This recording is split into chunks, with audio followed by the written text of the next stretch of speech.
Hi అండి. ఈరోజు టిఫిన్లోకి అయితే పూరి చేశాను. పూరీలో ఆనియన్ కర్రీ చట్నీ అయితే చేశాను. కొంతమందికి అయితే ఏ కర్రీలోకైనా కొంచెం కొత్తిమీర వేయాల్సిందే. అలాంటి వాళ్ళు ఎవరైనా ఉన్నారా కామెంట్ చేయండి. నేనైతే ఉంటే వేస్తాను, లేకపోతే లేదు. ఆ ప్లేట్ అయితే కింద ఆంటీకి అయితే ఇస్తున్నాను. కింద ఆంటీ ఏది చేసినా మాకు కూడా ఇచ్చిద్ది. మా హస్బెండ్కి, మా బాబుకి, మా పాపకి అయితే ముందే పెట్టేశాను. తర్వాత అయితే నేను టేస్ట్ చేస్తున్నాను.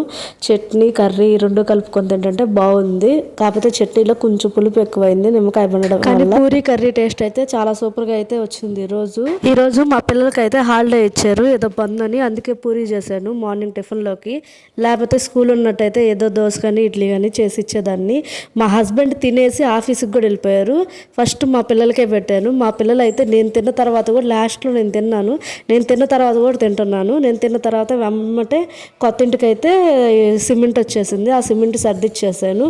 తర్వాత ఇంటికైతే ఫస్ట్ ప్రైమర్ వేసారండి. ఆ ప్రైమర్ తర్వాత పిఓపికి అవి కొట్టేసుకున్నారు. పిఓపి వాళ్ళు కొట్టిన తర్వాత కరెంట్ వాళ్ళు వచ్చి వైర్ లాగారు. కరెంట్ వైర్లు అయితే లాగడానికి అయితే 2 days అయితే పట్టింది. నెక్స్ట్ పిఓపి వాళ్ళు వచ్చి షీట్స్ అంటించాలి.